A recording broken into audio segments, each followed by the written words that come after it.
अध्याय 49।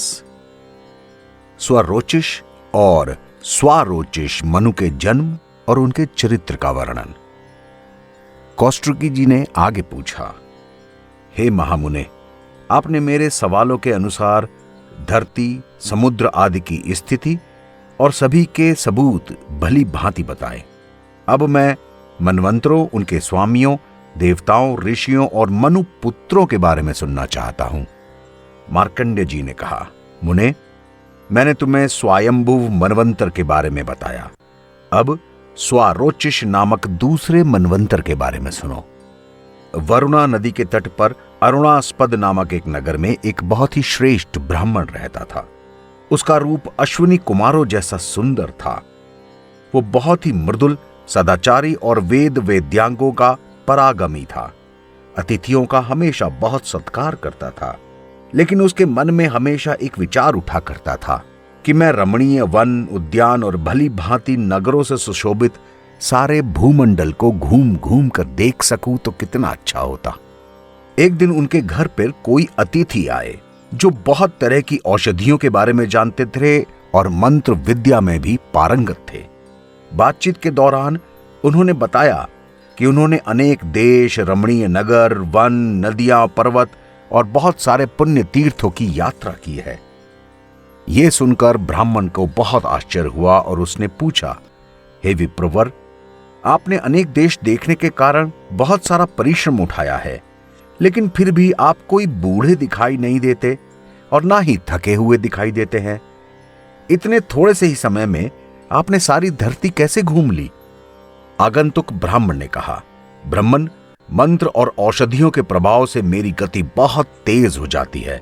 मैं आधे दिन में ही 1000 योजन चल लेता हूं।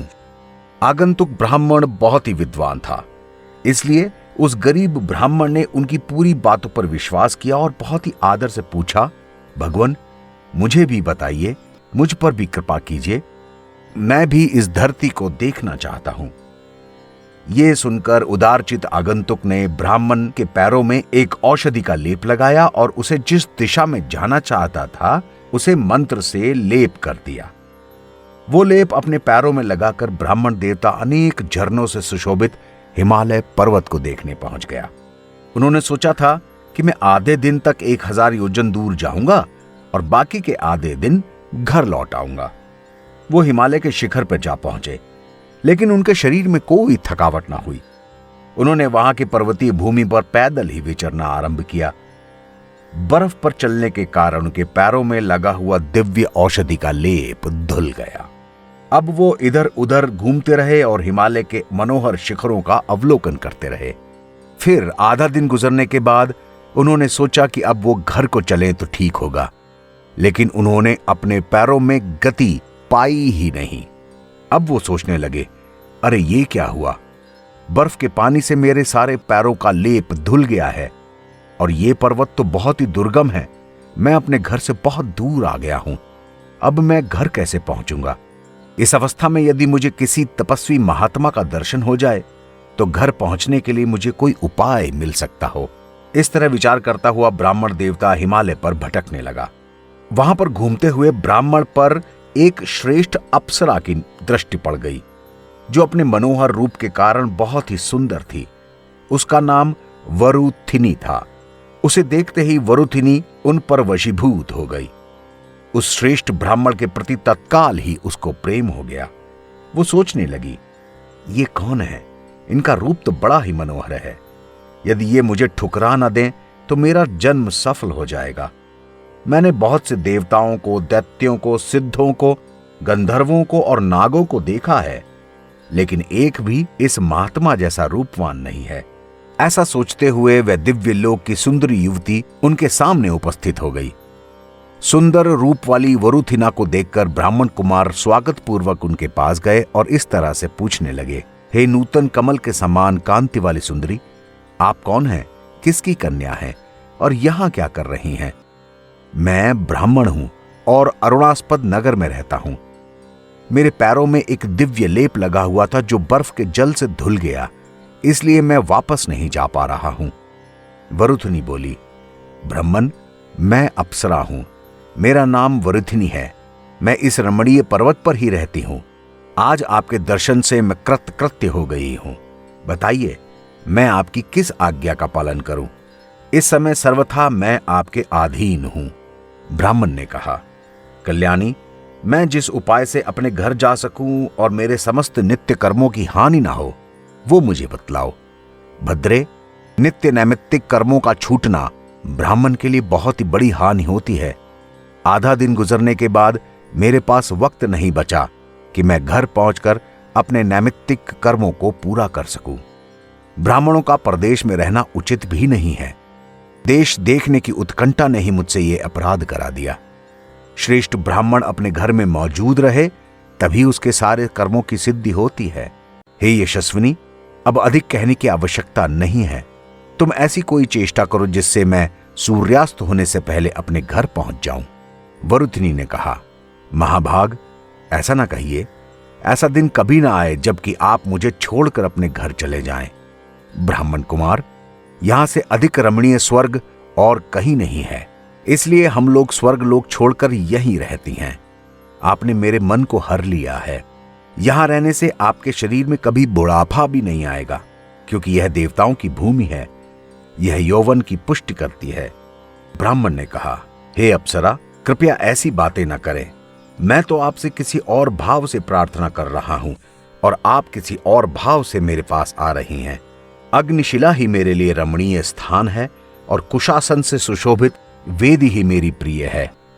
वरुथिनी, यदि ब्राह्मण भोग के लिए चेष्टा करे तो उसकी चेष्टा अच्छी नहीं मानी जाती, लेकिन यदि वह नित्य नैमित्तिक कर्मों के पालन के लिए चेष्टा करता है तो वह इहलोक में क्लेश युक्त जान पड़ने पर भी परलोक में उत्तम फल पाता है। वरुथिनी ने कहा, ब्राह्मण, ऐसा ना कहें। मेरी रक्षा करने से आपको परलोक में पुण्य का ही फल मिलेगा और दूसरे जन्म में भी अनेक भोग प्राप्त करेंगे।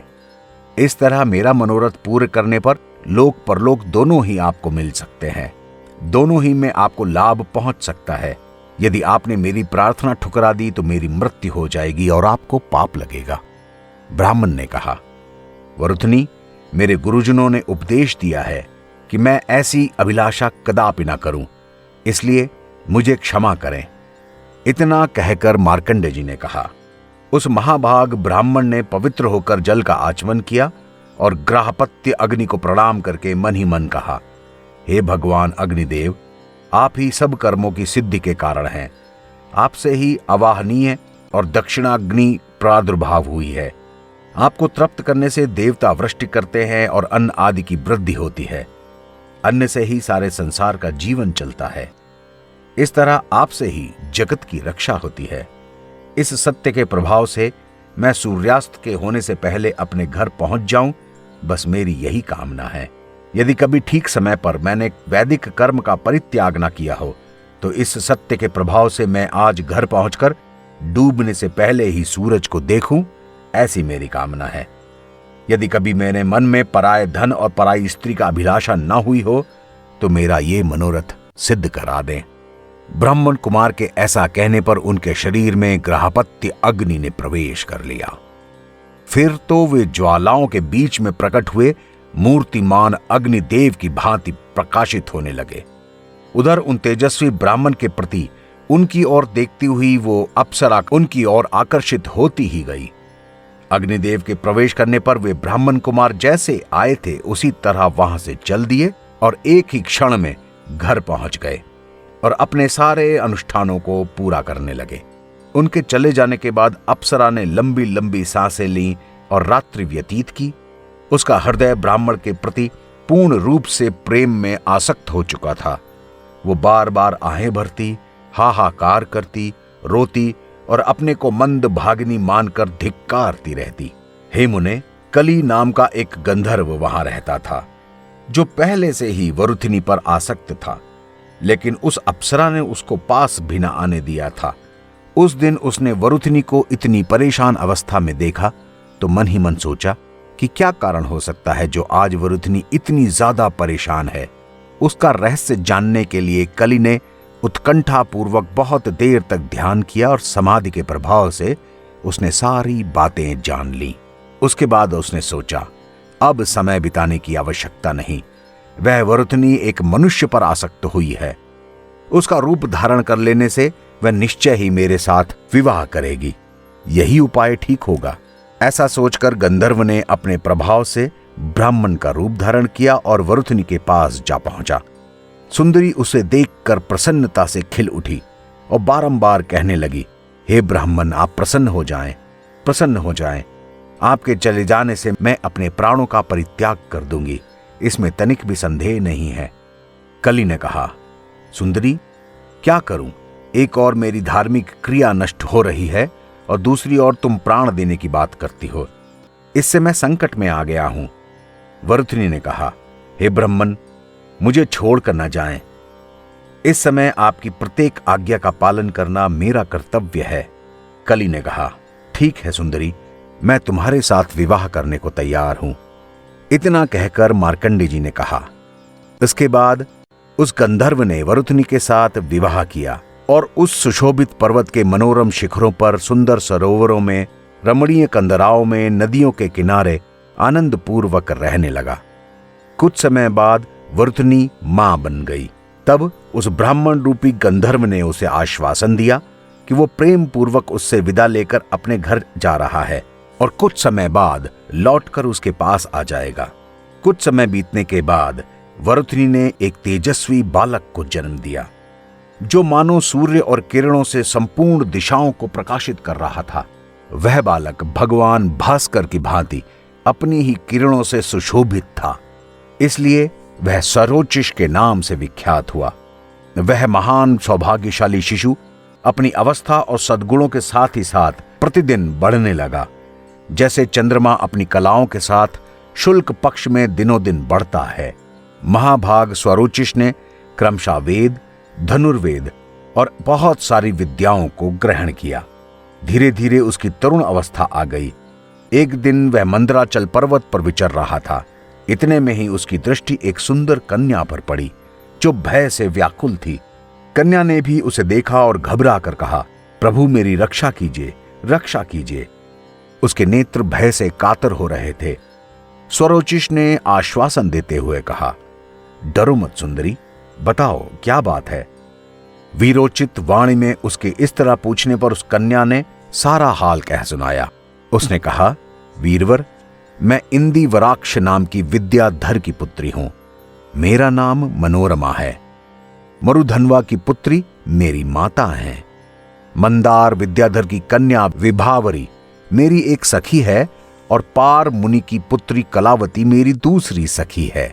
एक दिन मैं उन दोनों के साथ परम उत्तम कैलाश पर्वत पर गई थी।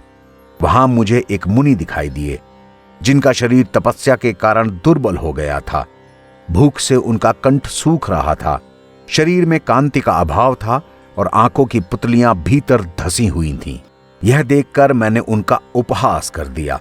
उससे कुपित होकर उन्होंने मुझे श्राप दिया कि अरे ओ नीच, दुष्टा, तूने मेरी हंसी उड़ाई है, इसलिए शीघ्र ही एक राक्षस तुझ पर आक्रमण करेगा।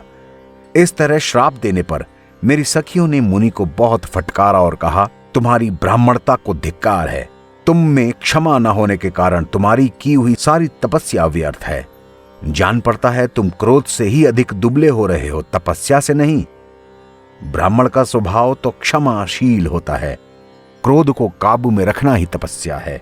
सखियों की ऐसी बात सुनकर उस अमित तेजस्वी साधु ने उन दोनों को भी श्राप दे दिया। एक के सारे अंगों में कोढ़ हो जाएगा और दूसरी क्षय रोग से ग्रस्त होगी। मुनि की बात सच हो गई। मेरी सखियों को तत्काल वैसा ही रोग हो गया। इस तरह मेरे पीछे पीछे एक महान राक्षस दौड़ने लगा।